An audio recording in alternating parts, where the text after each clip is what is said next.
ध्यानात ठेवायची. जर कोणी शस्त्र खाली ठेवलं तर वार करू नका, पण जर कोणी तलवार उगारली तर त्याला जिवंत सोडू नका. दिवसाच्या दुसऱ्या प्रहरात भेटीच्या तोफा होती. तोफ झाली रे झाली की तडक हल्ला सुरू करा. आम्ही भेटीत विजय पाहून येऊच, पण भेटीमध्ये नेमकं काय घडतंय याचा विचार न करता थेट हल्ला सुरू करा. सगळ्यात महत्वाचं, आपल्या सैनिकांना आज रात्रीच्या अंधारातच जंगलात जाऊन कमीत कमी पुढच्या 14 घटका झाडांमध्ये लपावं लागेल. यातल्या एका जरी माणसानं हालचाल केली आणि ती गनिमाच्या नजरेस पडली तर गेले 4 महिने मांडलेला हा सगळा खेळ एका क्षणात उद्ध्वस्त होऊन जाईल आणि ते गनिमाचे लांडगे आपल्या स्वराज्याचे लचके तोडतील. त्यामुळे या मोहिमेचं यशापयश आपल्यातल्या एकान एक माणसावर अवलंबून आहे, ही गोष्ट प्रत्येकानं ध्यानी ठेवायची. हत्यार कडक चालवा, हत्यार चालवण्याची सगळी हौस फेडून घ्या, इतकी की इथून पुढं मराठा हा शब्द जरी ऐकला तरी थेट दिल्लीच्या गनिमाच्या काळजात सुद्धा थडथडलं पाहिजे.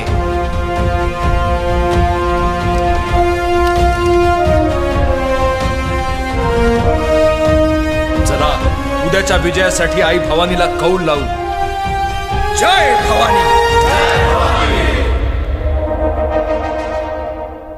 राजे हे आपल्या सवे येणारे धारकरी आहेत. कौन कौन जाने वाला हमारे साथ? संभाजी कावजी कोंढाळकर, काताजी इंगळे, अब्दुल सैयद और आपके भतीजे साहब रहमत खान, येसाजी कंक, कोंडाजी कंक, पहलवान खान, सिद्धी इब्राहिम, कृष्णाजी गायकवाड, सुरजी कटके, विसाजी मुरुंबक, संभाजी करवर.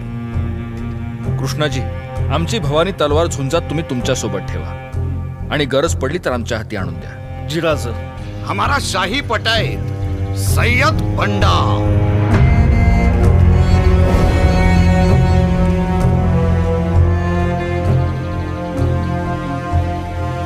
खानाकडं कोणी सय्यद बंडा नावाचा पटाईत आहे असं ऐकून होतं. त्याची तोड आहे आपल्याकडे. जिवाजी महाले.